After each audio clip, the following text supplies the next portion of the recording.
నమస్తే, welcome to Andhraprabha. నేను విద్య.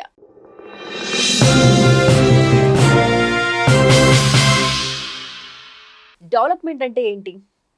Only Amaravati develop అయితేనే ఆంధ్ర రాష్ట్రం మొత్తం డెవలప్మెంట్ అయిపోయినట్టేనా? తెలుసుకుందాం. మనతో పాటు ఉన్నారు సామాజిక, ఆర్థిక, రాజకీయ విశ్లేషకులు మధుసూదన్ రెడ్డి గారు. వారి మాటల్లో తెలుసుకుందాం అసలు డెవలప్మెంట్ అంటే ఏంటో.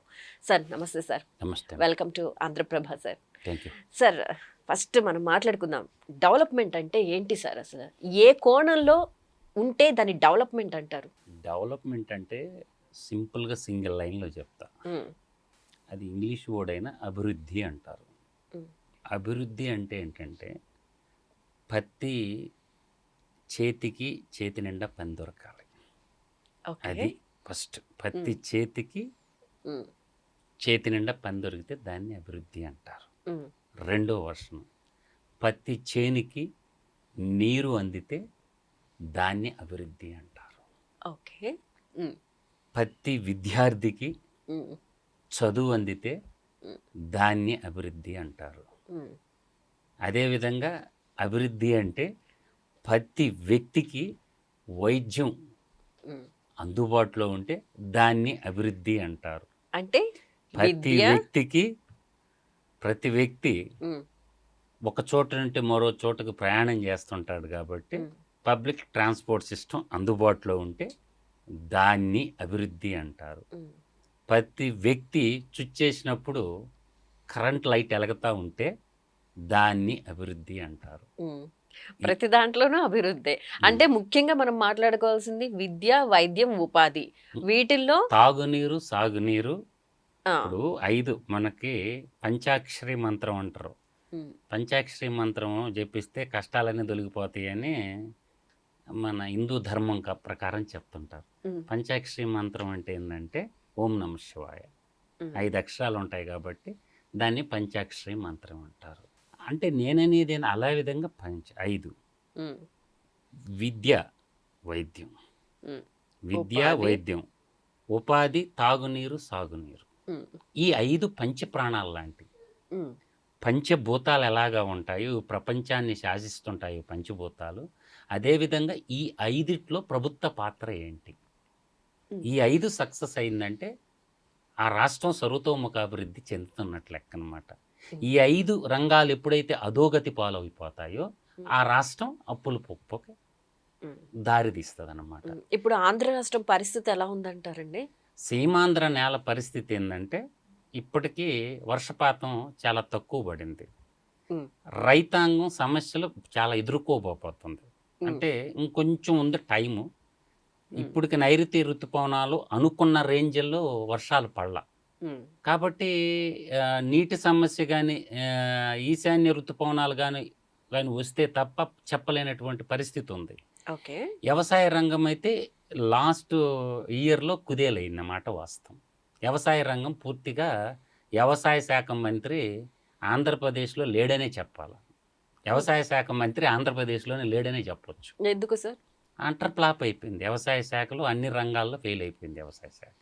ఎందుకు అంటున్నారు మీరు? అంటే ఒక్క వ్యక్తి పని విభజన అంటారమ్మా. పని విభజన అంటే ఎలా ఉండాలంటే హెడ్ మాస్టర్ సోషల్ పాఠం చెప్తే ఎలా ఉంటుంది, హెడ్ మాస్టర్ ఇంగ్లీష్ పాఠం చెప్తే ఎలా ఉంటుంది, హెడ్ మాస్టర్ సైన్స్ లెసన్ చెప్తే ఎలా ఉంటుంది, హెడ్ మాస్టర్ మ్యాథమెటిక్స్ పాఠం చెప్తే ఎలా ఉంటుంది, హెడ్ మాస్టర్ సంస్కృతం క్లాస్ బోధిస్తే ఎలా ఉంటుంది.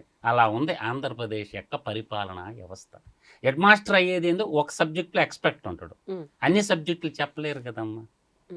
అంటే పిల్లలకు చదువు చెప్తుందా లేదా పిల్లల్ని అడుగుతారు, బాబు మీ సార్ బాగా చెప్తున్నాడా, మ్యాథ్స్ టీచర్ ఎలా చెప్తున్నారు, ఇంగ్లీష్ టీచర్ ఎలా చెప్తున్నారు, సోషల్ టీచర్ ఎలా చెప్తున్నారు, సైన్స్ టీచర్ ఎలా చెప్తున్నారని పిల్లలు చెప్తారు అడిగితే. సైన్స్ టీచరు ముఖ్యమంత్రి అయిపోయిండు, సోషల్ టీచరు ముఖ్యమంత్రి అయిపోయిండు, మ్యాథ్స్ టీచర్ ముఖ్యమంత్రి అయిపోయిండు. అన్నిటికీ ఇప్పుడు మనకి సకల రోగాలకి సర్వరోగ నివారణ జెండా తెలిసి మాత్రం యాడ్ ఉంటుంది చూసావా, అట్టయిపోయింది తల్లి ఆంధ్రప్రదేశ్ యొక్క పరిస్థితి.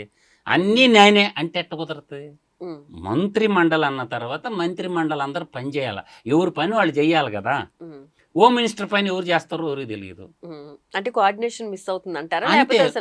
వాళ్ళు చేయనీటంలో పని అన్నీ నేనే, పేరుకే ఉంటాయి. బోర్డులు మంత్రి అని బోర్డు ఉంటుంది, నెల వచ్చేళ్ళకి జీతం వస్తుంది. ఉమ్, అంటే అన్నీ నేనే చేస్తే కరెక్ట్, మిగతా వాళ్ళు ఎవరు మంత్రులు కాదనుకుంటే ఎట్టా?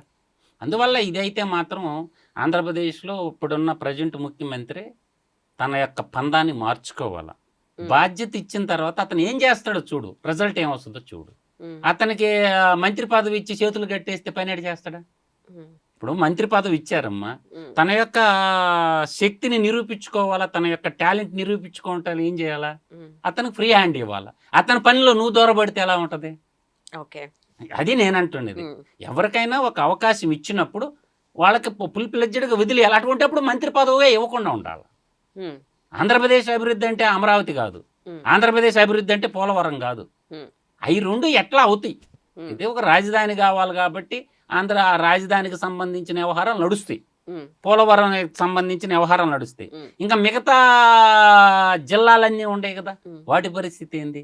అవి ఎక్కడి దాకా వస్తున్నాయి? లేదు, ఒక అమరావతి ఒక్కటే అభివృద్ధి జరిగితే, ఇప్పుడు హైదరాబాద్ అభివృద్ధి జరిగితే ఏమైంది? 75% ఆదాయం హైదరాబాద్ నుంచి వస్తుంది, 25% జీడిపి గ్రోత్లు తెలంగాణ మిగతా జిల్లాల నుంచి వస్తుంది, 70% వస్తుంది. ఉమ్, అదేవిధంగా అమరావతిలో ఒక్కటే అభివృద్ధి జరిగితే మిగతా రాష్ట్రాలన్నీ అభివృద్ధి జరిగినట్ట, మిగతా జిల్లాలన్నీ అభివృద్ధి జరిగినట్ట. ఉమ్, అమరావతి అభివృద్ధి జరగాల, ఉమ్, అదేవిధంగా పోలవరం డ్యాము నిర్మాణము జరగాల, ఉమ్, మిగతా జిల్లాలు కూడా సైమెంటల్సెన్స్గా అభివృద్ధి జరగాలి. అది కదా అభివృద్ధి అంటేను. ఉమ్, పోలవరం ఒక్కటే కట్టుకుంటే పోలవరం నీళ్లు ఆడికి పోతాయి, పెనుగొండకు పోతాయా? ఉమ్, ఎలా పోతాయి పెనుగొండకి పోలవరం నీళ్లు? ఉమ్. సో ప్రణాళిక ఎలా ఉండాలంటారు? ప్రణాళిక ఎలా అంటే, ఒక రాష్ట్రం కష్టాల్లో ఉన్నప్పుడు సంక్షేమ పథకాలు ఎక్కువైపోయినాయి అమ్మా ఆంధ్రప్రదేశ్ రాష్ట్రాల్లో. ఉమ్, ఈ సంక్షేమ పథకాలు ఇప్పుడు కూడా సంక్షోభానికి దారితీస్తాయి. ఉమ్, ఒకప్పుడు వెనుజులా తీసుకోండి, లాటిన్ అమెరికా దేశాల్లో వెనుజులా అనే ఒక దేశం ఉంటుంది అనమాట. విడిగా ఇలా చెప్పబెట్టి అడుక్కుంటారు.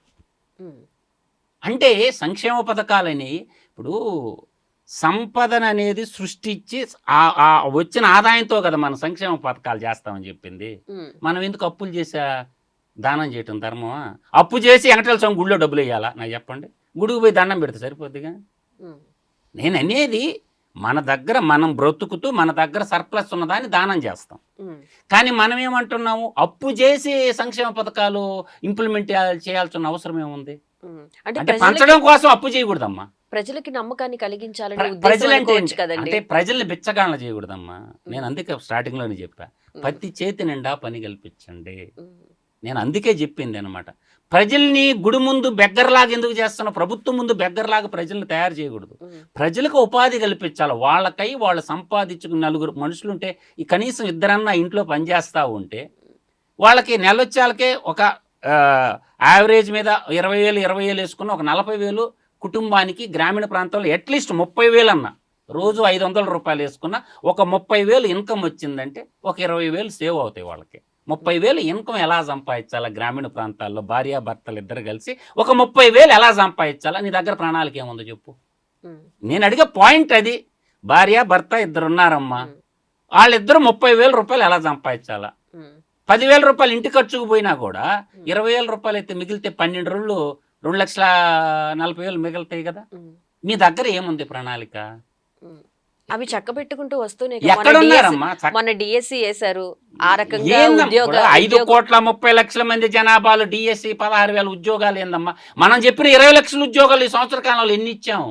ఉమ్, ఇంకా మనం ఉంది ఇచ్చింది కదా సార్, 4 ఏళ్ళు ఉంది కదా సార్, అయ్యింది లేదు, 4 ఏళ్ళు ఉంది కదా. ఆల్రెడీ 1 ఇయర్ అయిపోయింది. ఉమ్, ఇప్పుడు ఐటీని తీసుకురావాలనుకుంటున్నారు, దాని ద్వారా కూడా ఐటీ గా తల్లి మీరు చాలా మంది అంటున్నారు. అవర్ కల్చర్ అగ్రికల్చర్ గుర్తు పెట్టుకోండి ముందు మీరు.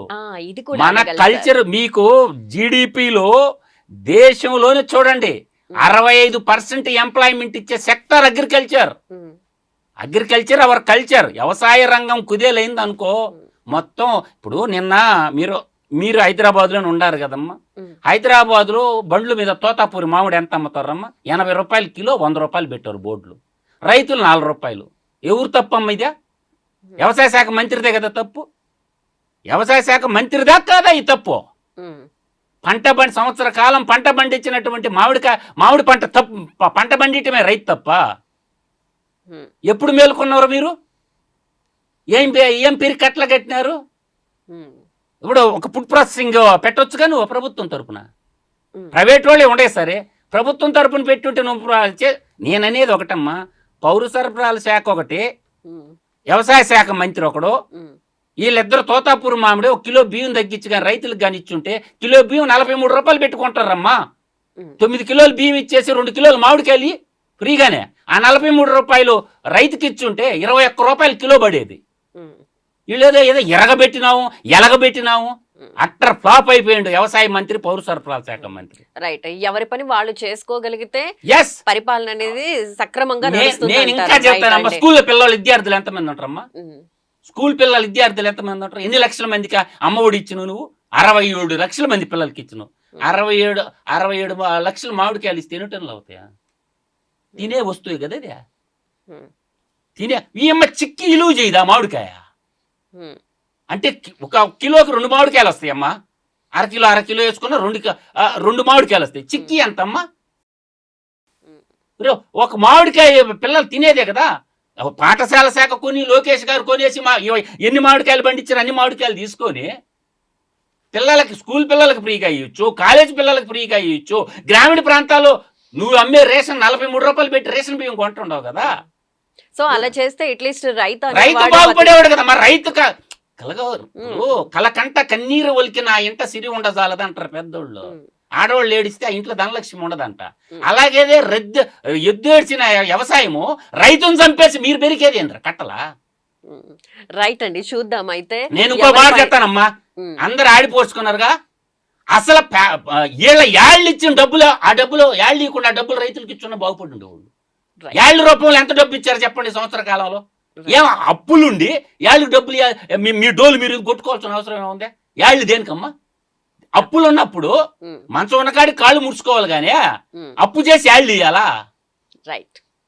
ఇట్లా అభివృద్ధి అంటే ఏంటంటమ్మా, ప్రతి చేతి నిండా పని ఉండాలి, ప్రతి పిల్లోడికి విద్య అందాలి, చుచ్చేస్తే కరెంటు బల్బు వెలగాలి, ఆ కరెంటు బల్బు ఛార్జ్ కొట్టేటట్టు ఉండకూడదు, ఛార్జీలు. పబ్లిక్ ట్రాన్స్పోర్టేషన్ అందుబాటులో ఉండాలి, విద్య, వైద్యం, ఆరోగ్యం, తాగునీరు, సాగునీరు ఇవన్నీ అందుబాటులో ఉంటే దాన్ని అభివృద్ధి అంటారమ్మా. అభివృద్ధి అంటే అది అభివృద్ధి అంటే. నేను అమరావతి ఒక్కటి కడతావో, అమరావతి అనేది ఒక 15 ఏళ్ల ప్రాజెక్ట్ అమ్మా. మీరు అమరావతి అనేది 1 సంవత్సరం కల్లా ఏమీ కాదు. అమరావతి అనేది నేను చెప్పిందే జరగద్దాం ఈ 4 ఏళ్ల తర్వాత. ఆ తర్వాత 4 ఏళ్ల తర్వాత మాట్లాడుకుందాం. అంతకు మించి ఏం కాదు, ఏం జరగద్దో కూడా చెప్తా నేను. అమరావతిలో మొత్తంగా ఓవరాల్ గా ఎవరి పని వాళ్ళు చేసుకోగలిగితే సక్రమంగా అప్పులు చేయకూడదమ్మా. అనేది స్టార్ట్ అవుతుంది అంటారు. రైట్ అండి. అనేది అభివృద్ధి చేయాలంటే ముందు ప్రభుత్వం అప్పులు చేసేటప్పుడు అప్పులు దేనికి చెప్తారు? దొంగతనంగా అప్పులు తేవాల్సిన అవసరం ఏందమ్మా ముఖ్యమంత్రి? దొంగతనంగా అప్పులు తేవాల్సిన అవసరమే వచ్చింది నీకు? ఈ రోజు ప్రభుత్వ ఉద్యోగస్తులకి జీతాలు ఇస్తుండేది తాగుబోతు దేవుళ్ళు అని నేను చెప్పగలను. 1వ తేదీ పింఛన్లు ఇచ్చేది ముఖ్యమంత్రి కాదు. 1వ తేదీ పింఛన్ ఇచ్చేది తాగుబోతోడు. అమృతం తాగుతారు కదా, ప్రభుత్వం ఇచ్చే అమృతం అంటే దేవతల తాగేదాన్ని అమృతం అంటారు. అట్లా ఆ అమృతం తాగి వాళ్ళ ఇల్లు ఒళ్ళు గొల్ల చేసుకొని ఈ పింఛన్లో 1వ తేదీ జీతాలు ఇంక్లూడింగ్ మంత్రి మండలికి కూడా జీతాలు ఇచ్చేది తాగుబోతోళ్ళు అని మాత్రం చెప్పగలను. రైట్ అండి, థ్యాంక్ యూ సో మచ్ అండి.